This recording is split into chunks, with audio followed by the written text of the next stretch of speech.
नमस्कार, जय हिंद। आप सभी का स्वागत है। आइए हो जाए सुबह सुबह पॉजिटिविटी का डोज। कहा जाता है नास्ति ज्ञान समम चक्षुः, मतलब ज्ञान से बड़ा कोई आंखें नहीं है। और कोशिश करिए ज्ञान को अर्जित करिए ताकि अपनी आंखों को सही दिशा में लगा सके और जो चीज समझाना चाह रहे हैं वो आप समझ सकें। तो नास्ति ज्ञान समम चक्षु के साथ चालू करते हैं आज का सेशन। पहला चीज जो आज हमें अखबार में दिख रहा था वो ये है, Kejriwal defies summons by ED goes for road show. हमें इसमें पॉलिटिक्स में नहीं जाना है, हमें किस में जाना है, what are the powers of ED. क्या ईडी एक पुलिस एजेंसी के तौर पे काम करती है? बड़ा इंपॉर्टेंट एक जजमेंट आया था कुछ ही महीने पहले जहां पे सुप्रीम कोर्ट ईडी के पावर्स के बारे में कुछ कह रही थी। हमें उसको पढ़ना चाहिए कि ईडी कहां आई, कब आई, कैसे आई और वहां पे कैसे शायद चीजों को रूल या गवर्न किया जा रहा है। तो पहला चीज हम यहां से पढ़ने की कोशिश करते। दूसरा, Kerala government move supreme court against governor over pending bills. फिलहाल तो ये लग रहा है कि तमिलनाडु का गवर्नर भी थोड़े से आराम करने के मूड में है और केरला के गवर्नर भी उसी मूड में जा रहे हैं। तमिलनाडु भी ऑलरेडी मूव कर चुका है against the governor in supreme court and Kerala is also moving against the governor in supreme court. और दोनों का एक ही है ऑप्शन, या दोनों का एक ही है जो एलिगेशन लगा रहे हैं कि सर ये काम नहीं कर रहे हैं, सो रहे हैं। तो गवर्नर का कॉन्स्टिट्यूशनल पोजीशन बड़ा इंपॉर्टेंट होता जा रहा है for any examination right now. तो हम लोग को थोड़ा सा आर्टिकल समझने होंगे, थोड़ा समझने होंगे कि आखिर वो ऐसा कर क्यों रहे हैं। तीसरा, Supreme Court seeks data on donations through electoral bonds, reserves, verdict on scheme. तो इलेक्टोरल बॉन्ड के ऊपर क्वेश्चन लगाया गया था कि सर इलेक्टोरल बॉन्ड तो खुद लोगों की इंफॉर्मेशन को कंसील कर लेता है, वो ट्रांसपेरेंसी तो लेके आ नहीं रहा, तो आप कर क्यों रहे हो। सुप्रीम कोर्ट में केस चल रहा था, कल एक आर्टिकल भी आया था जिसमें बताया गया था कि इलेक्टोरल बॉन्ड से डोनेशन तो हो ही रहा है, पर बजाय इसके और भी जो सोर्सेस है उससे ज्यादा डोनेशन हो रहा है। तो सुप्रीम कोर्ट ने वही डेटा मांगा है, बताओ भाई डेटा दो मुझे, क्या है आपके पास, कितना पैसा आ रहा है, कहां से आ रहा है, मैं थोड़ा देख के बताऊंगा। तो अभी ऑर्डर जो है इलेक्टोरल बॉन्ड पे वो रिजर्व कर लिया गया है कि ये कारगर होने वाला है या नहीं होने वाला है। Let's see what is going to happen. पर इलेक्टोरल बॉन्ड के ऊपर फिर से एक जंग छिड़ चुकी है। आइए देखते हैं 2024 के पहले क्या होता है इलेक्टोरल बॉन्ड का हश्र। चौथा, CBAM will kill manufacturing in EU, India to levy carbon tax. ये इकोनॉमिक पॉलिसीज के तहत हम पढ़ते हैं और इसमें सबसे बड़ी बात है सीबैम।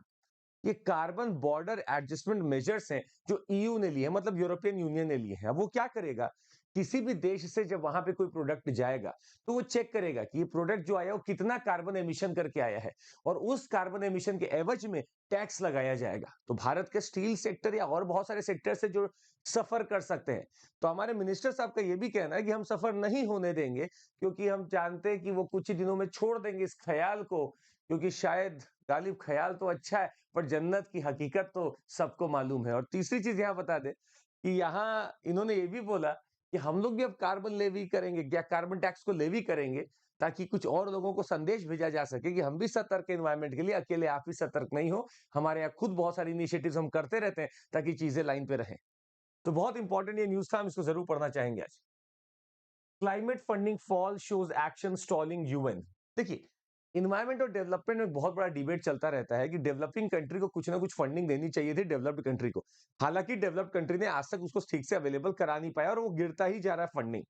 गिरने का एक ये भी रीजन है कि वेस्ट में रिसेशन चल रहा है और वेस्ट में जब रिसेशन चलेगा तो फंडिंग करेंगे कहां से। ये सबसे बड़ा दुर्भाग्य इस समय इन्वायरमेंट का कि फंडिंग भी रुक चुकी है, बहुत कम होती जा रही है और हमारे जितने प्रोजेक्ट्स हैं जो शायद इन्वायरमेंट को और बेहतर कर सकते थे, बचा सकते थे, एमिशन को रोक सकते थे, वो धीरे धीरे कम होते चले जा रहे हैं।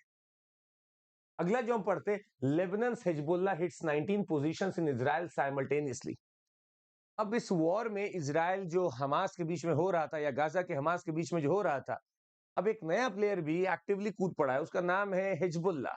हिजबुल्लाह वैसे तो अपने आप को पॉलिटिकल ग्रुप बताते हैं, पर आपको बता दें दुनिया भर के देशों ने इसको मिलिटेंट ग्रुप, टेररिस्ट ग्रुप घोषित कर रखा है और ये जानबूझ के हमला कर रहा है इजराइल के ऊपर। लेबनान में ये स्थित है, लेबनान के साउथ लेबनान में इसका बहुत पावर है और यहां से बैठ के ये अटैक कर रहा है इजराइल पे। मतलब जंग की दिशा अब सिर्फ नीचे इजराइल, ये इससे गाजा की तरफ नहीं है, अब इजराइल से जा रही है ऊपर की तरफ भी, जहां पे इसके सामने लेबनान बैठा हुआ है।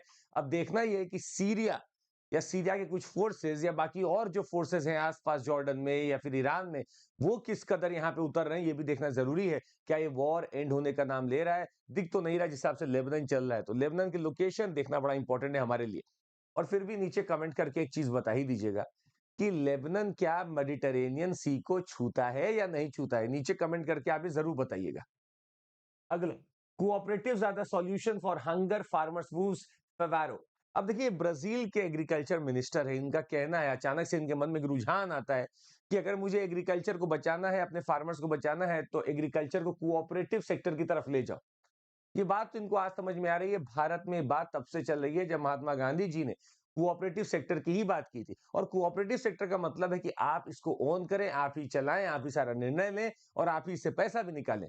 और भारत में कोऑपरेटिव सेक्टर अच्छे खासे लेवल पे चल रहा है। आपसे पूछना हमको ये है कि क्या कोऑपरेटिव्स को भारत में फंडामेंटल राइट्स के तहत कहीं रखा गया है या नहीं रखा गया है? आप नीचे कमेंट करके जरूर बताइएगा।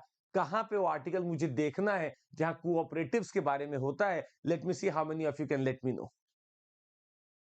Antony Blinken, Lloyd Austin to visit New Delhi next week for 2+2 dialogue.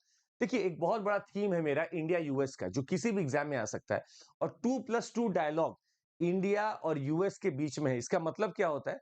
हमारे 2+2 में एक फॉरेन मिनिस्टर, एक डिफेंस मिनिस्टर उनका, और हमारे यहाँ से एक फॉरेन मिनिस्टर, डिफेंस मिनिस्टर रहता है। तो 2+2 उनके दो, हमारे दो, और हम लोग बैठ के चर्चा करते हैं सारे विषय पे, मुद्दों पे, और फिर एक अग्रीमेंट साइन करते हैं।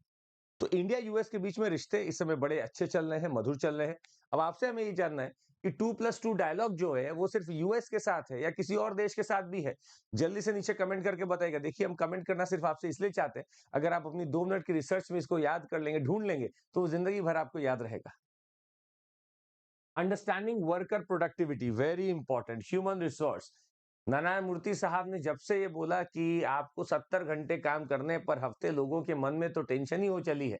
हर कोई एडिटोरियल लिखना चाह रहा है कि कितना काम करें। कल तो एक एडिटोरियल ये भी बोल रहा था कि लोग यहाँ से इसीलिए तो बाहर चले जाते हैं क्योंकि आप 70 घंटे काम कराते हो, हमको जीने दो।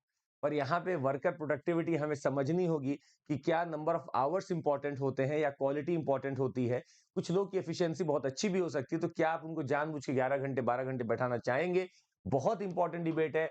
और भारत में कैसा चल रहा है रुझान वर्कर प्रोडक्टिविटी का, वर्कर टाइम आवर्स का, और बाहर कैसा चल रहा है, हम इसको जरूर समझेंगे आज के सेशन में। और आपको पता है हमें कहाँ ढूंढना है आपको, यूपीएससी अनस्टॉपेबल्स पे 8 से 8:30 के बीच में हम लोग कोशिश करते हैं इसको करने का।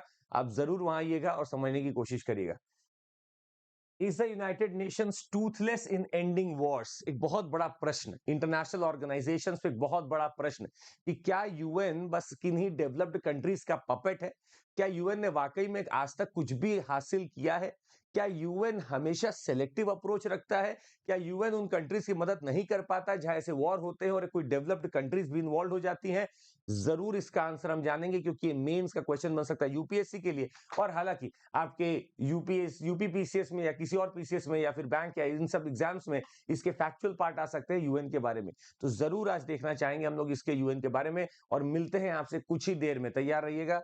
आज के लिए बस इतना ही। बहुत बहुत धन्यवाद। और आपको बता दें, निरंतरता ही सफलता की कुंजी है। जो निरंतर है वही सफल है। आपको बस निरंतर रहना है, सफलता खुद आपके पास आएगी। जय हिंद, जय हिंद।